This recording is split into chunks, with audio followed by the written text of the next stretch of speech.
Growing up, I always felt left out when it came to my brother's camping adventures. My older brother Ryan was deeply involved in scouting, while my younger brother eventually joined later, but somehow my parents never signed me up.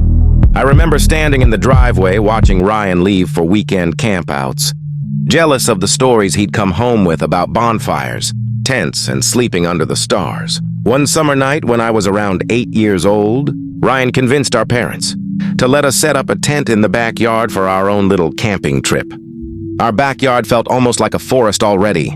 The neighboring yards blended together, with patches of trees and bushes, separating them instead of fences. My parents even lit the fire pit so the experience would feel real.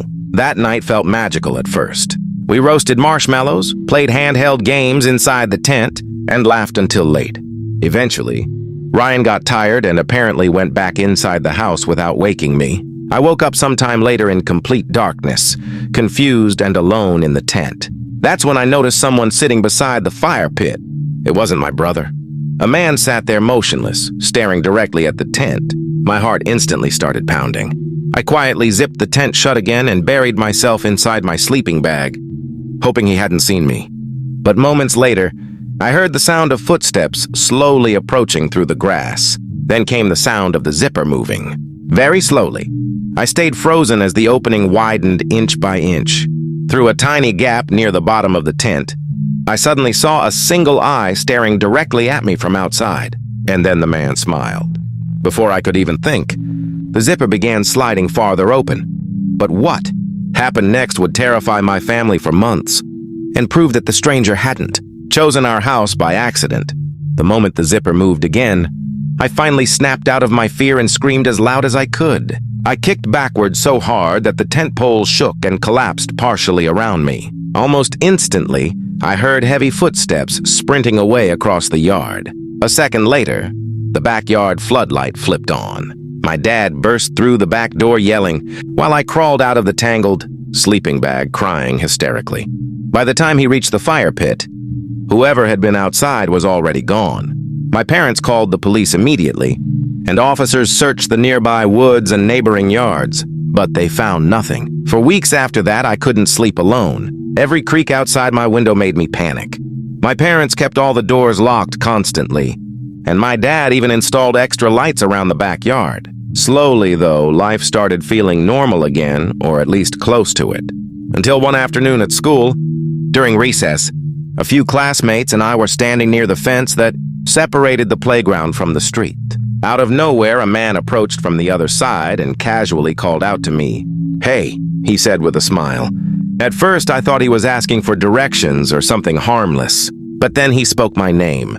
My stomach dropped instantly. I froze as he stared at me with this calm expression, like we already knew each other.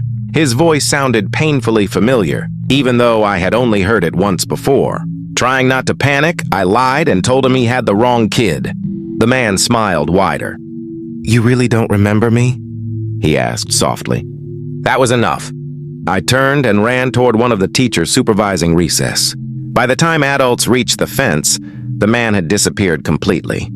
My parents picked me up early that day, terrified. After that incident, they barely let me out of sight for months. And even now, years later, one question still keeps me awake at night. How long had that man been watching me before I ever saw him in our backyard? A few years ago, after buying my first home, I spent a lot of time searching online, marketplaces for cheap furniture and random items. One evening, I came across a listing that seemed way too good to be true. A spotless sectional couch, an expensive mountain bike, and several other items, all priced unbelievably low. The seller replied quickly and told me I could pick everything up that same night. The address led to a massive oceanfront property nearly 2 hours away. Curious and excited, I loaded up my truck and headed out. As I got closer to the coast, the homes became larger and more isolated. Eventually, my GPS directed me onto a long dirt driveway surrounded by thick trees. At the top of the hill sat an enormous mansion overlooking the ocean, but something immediately felt off. Parked near the house was an old, rusted sedan that looked completely out of place, beside a property worth millions. When I walked to the front door, I found a sticky note saying the doorbell was broken and that I should go around back instead. Already uneasy, I followed the instructions. The backyard view was unbelievable. A perfect overlook of the Pacific Ocean. I knocked on the sliding glass door several times, but got no answer. While waiting, I wandered closer to the cliff's edge to admire the sunset. That's when I noticed something that made my blood run cold. Every single window in the house now had its blinds open, and standing behind each window was a person. None of them moved. They simply stood there perfectly still, smiling. At first, I honestly thought they were mannequins, but the longer I stared, the more human they looked. Every face was turned directly toward me, almost like they had all been waiting for me to notice them. I immediately backed away and hurried toward my truck. As I rounded the side of the house, another blind slowly lifted in a nearby window. Someone else stood there smiling too. But the most terrifying part came when I finally looked back at the front porch while driving away. I jumped into my truck and locked the doors immediately. My hands were shaking so badly that I nearly dropped my keys trying to start the engine. Every instinct in my body screamed that I needed to leave right then. As I reversed down the long driveway, curiosity got the better of me for one brief second. I looked back toward the house. The front door was now standing wide open. A tall man stood motionless on the porch with his hands tucked into his pockets, staring directly at me as I drove away. He didn't wave. He didn't move. He simply watched me disappear down the driveway. That image stayed burned into my mind the entire drive back. About 10 minutes later, I pulled into a neighboring property and explained everything to the homeowner, an older man named Greg. At first he thought I was joking, but once I described the listing and the people standing in the windows, his expression changed completely. According to him, the owner of that mansion was actually out of town for the week. Greg immediately called his neighbor on speakerphone. The homeowner sounded confused and alarmed as I explained the Facebook listing, the strange people inside the house, and the man watching me from the porch. He insisted none of it made sense. He hadn't listed anything for sale, and nobody should have been at the property. The police were contacted shortly afterward, but by the time officers arrived, the mansion was empty. The old sedan was gone, the blinds were closed again, and nothing appeared stolen. However, police discovered all the doors unlocked. The fake online profile used to contact me had already vanished too. Even now, I still wonder what would have happened if I had stepped inside that house instead of waiting outside. Why were those people standing silently at the windows? Why did they want me alone in the backyard instead of at the front door? And most importantly, what exactly were they planning to do if I stayed longer? Last summer, my parents left town for the weekend, which gave me the perfect chance to invite some friends over for a small pool party. Our backyard was incredibly private, with a large pool, a small pool house, and thick woods stretching far behind the property. During the day, it felt peaceful. At night, though, those woods looked endless. While setting up tables that afternoon, I suddenly heard a man cough somewhere near the tree line. Not a quick cough either. It sounded deliberate, slow and rough, like someone clearing their throat while standing completely still. I froze instantly. The sound came from close enough that whoever made it could definitely see me. I stared toward the woods, waiting for movement, but nothing happened. No footsteps, no branches snapping, just silence. Uneasy, I went back inside until my friend Jason arrived to help finish setting up. I decided not to mention the strange cough, because I didn't want to sound paranoid. By nighttime, around 20 people had shown up. Music played around the patio. People swam in the pool, and the backyard finally felt normal again. Still, every now and then, I caught myself glancing nervously toward the dark woods. Around 1 a.m., everyone finally left. I checked the backyard one last time before locking the sliding door and heading upstairs to bed. About an hour later, I was half asleep when I heard a loud splash from outside. Not something falling in, someone jumping into the pool. I slowly walked to my bedroom window and looked down into the backyard. A man was calmly swimming laps in the pool. At first, I assumed someone from the party had stayed behind, but the second he looked up toward my window, I realized I had never seen him before in my life. Then he climbed out of the water and started walking straight toward the house. Fast seconds later, I heard the downstairs sliding door open, even though I knew I had locked it. The moment I heard the sliding door downstairs open, pure panic hit me. I knew I had locked it before going upstairs. I remembered checking it twice. But now I could hear the unmistakable sound of the glass door, sliding shut again from somewhere below me. The stranger was inside the house. I locked my bedroom door immediately and grabbed my phone with shaking hands. My first instinct was to text my friend. Jason to ask if anyone stayed behind after the party, but deep down, I already knew the truth. This wasn't one of my friends. I called 911 as quietly as possible and whispered my address to the operator. While she spoke to me, I heard something that made my stomach twist into knots. Wet footsteps, slow, deliberate moving across the hardwood floor downstairs. The footsteps weren't random either. Whoever this guy was, he walked like he already knew the layout of the house. A few seconds later, I heard the stairs creaking one by one as he climbed toward the second floor. I backed away from my bedroom door, barely breathing. Then the footsteps stopped directly outside my room. Water dripped onto the hallway floor. The doorknob slowly turned once, then twice. Then harder the third time when he realized it was locked. For several seconds, everything went silent. Then came 3 slow knocks. The 911 operator was still talking through my phone, but I could barely focus anymore. My heart was pounding so loudly. I thought the man outside could hear it. Finally, a calm voice came through the door. "It's me," he said softly. "Open up." I forced myself to answer loudly that the police were already on their way. Another long silence followed. Then suddenly I heard him walk away quickly. Down the hallway, down the stairs, and out the front door. When police finally arrived minutes later, they searched the entire house but found nobody. The only evidence left behind was a trail of water leading from the pool all the way. My bedroom door. And to this day, I still believe the man hiding in those woods earlier that afternoon was waiting for that exact moment to enter the house alone. After the police left that night, I barely slept at all. Every little sound in the house made me jump. Even though the officers checked every room, every closet, and the entire backyard, the feeling that someone had been watching me for hours refused to go away. The next morning, sunlight made everything feel less terrifying. But the evidence was still there. Wet footprints stained the hardwood floor, leading from the back door to the staircase. Some puddles were still visible near my bedroom. Seeing those marks in daylight somehow felt worse, because it proved the entire thing had been real. I texted every single person who attended the party, asking if they noticed anyone suspicious hanging around. Nobody recognized the man I described. A few friends admitted they thought they saw movement near the woods earlier in the evening, but they assumed it was just another guest arriving late. That made my chest sink. Whoever that stranger was, he may have been watching us the entire night from the tree line. Over the next week, I kept replaying every detail in my head.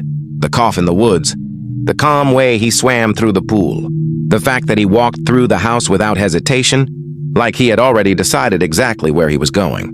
My bedroom. Police never identified him, and nothing like it happened again. But my parents installed security cameras everywhere after that weekend. Motion lights, stronger locks, even alarms on the doors. Still, none of that really erased the memory. What scares me most isn't the idea that a stranger broke into the house. It's how calm he was. He never yelled, never rushed, never acted nervous. Even outside my locked bedroom door, his voice sounded relaxed, almost confident, like he truly expected me to open it. Sometimes I still wonder what would have happened if I hadn't woken up after hearing that splash, or if I'd actually believed him when he quietly said, "It's me." A few months after the pool party incident, life slowly returned to normal, or at least it looked that way from the outside. I started sleeping better again, and eventually I convinced myself the stranger had probably been some random trespasser looking for an empty house. But then something happened that destroyed that comfort completely. One evening after work, I stopped at a convenience store a few blocks from my neighborhood. It was already dark outside, and the parking lot was nearly empty except for a few scattered cars near the gas pumps. As I walked back to my car carrying a drink and snacks, I noticed a man standing near the edge of the lot beside a chain-link fence. At first, I didn't pay much attention to him. He wore a dark hoodie with the hood pulled low over his face, but then he looked directly at me and smiled. The second I saw that expression, my stomach tightened. Something about him felt horribly familiar. I quickly unlocked my car and climbed inside, trying not to panic. That's when the man started walking toward me. Not running, walking calmly, exactly the same way the intruder had walked toward the house after climbing out of the pool. I locked the doors immediately and started the engine. As I backed out of the parking space, the man stopped near the front of my car and tilted his head slightly, still smiling. Then he tapped 2 fingers lightly against the hood, almost like he was greeting someone he already knew. I sped out of the parking lot without looking back. The entire drive home, I kept checking my mirrors, expecting headlights behind me. There were none. Maybe it wasn't the same person. Maybe fear was making me paranoid. But even now, I can't shake the feeling that whoever entered my house that night wasn't acting randomly. Because sometimes when people mean to hurt you, they don't stop after just one visit. After the incident at the convenience store, I finally told my parents everything I had been hiding from them, including the man I thought I saw in the parking lot. My dad immediately checked the new security cameras they had installed around the house. Weeks earlier, at first everything looked normal. The front yard was empty. The driveway showed nothing unusual. But when my dad opened the backyard camera footage from the previous night, the room went silent. At exactly 2:13 a.m., motion activated near the tree line behind the pool. A figure slowly stepped out from the woods. Even on the grainy footage, you could tell it was a tall man wearing dark clothes. He stood perfectly still at the edge of the grass, facing directly toward the house. For nearly 2 full minutes, he didn't move at all. Then he walked toward the pool. The camera angle only captured part of the backyard, but you could see him kneel beside the water for a second, before disappearing out of frame. Moments later, the surface of the pool rippled violently, as if someone had jumped in. My mom covered her mouth watching the footage, but the worst part came afterward. Roughly 10 minutes later, the same figure reappeared on camera walking back toward the woods. Before stepping into the trees, he suddenly stopped and slowly turned toward the camera itself. Even though the quality was poor, it looked like he was smiling. Then he lifted one hand and waved. The footage was given to police immediately, but they still couldn't identify him. No fingerprints, no broken entry points, nothing useful. For a while, I tried convincing myself it was just some mentally unstable trespasser wandering through neighborhoods at night. But deep down, I knew better. Because normal people don't secretly watch houses from the woods, and they definitely don't return after nearly getting caught. About 6 months passed after the police reviewed the security footage. Eventually, everyone around me stopped talking about the intruder. My parents relaxed a little. My friends joked about it less, and life slowly moved forward again. But I never fully stopped looking over my shoulder. One rainy night, I was home alone again while my parents were visiting relatives out of town. Around midnight, a storm rolled through the area, rattling the windows and knocking branches against the house. I stayed upstairs watching videos, trying to ignore how isolated the house felt during bad weather. Then came a knock at the front door. 3 slow knocks. My stomach dropped instantly because the sound was identical to the knocking outside. My bedroom months earlier. I froze and waited, hoping whoever it was would leave. Another 3 knocks followed. I carefully walked to the upstairs hallway window that overlooked the driveway. Rain poured heavily outside, making everything blurry under the porch light. At first I didn't see anyone. Then lightning flashed. A man stood directly in front of the door. He wasn't hiding from the rain. He wasn't moving. He just stood there with his head slightly lowered toward the porch. Another flash of lightning lit up the yard, and this time I saw his face. It was him. I stumbled backward so fast I nearly fell. My hand shook while grabbing my phone to call 911 again. But before I could dial, the knocking suddenly stopped. Then I heard something even worse. The sound of footsteps moving around the side of the house toward the backyard, toward the sliding door. I locked myself inside my bedroom and waited in complete silence, while police rushed to the house. When officers finally searched the property, they found muddy footprints circling the pool area, before disappearing back into the woods once again. No suspect was ever caught, and even now, years later, whenever I hear slow knocking late at night, part of me still expects to hear that same calm voice outside my door saying, "It's me."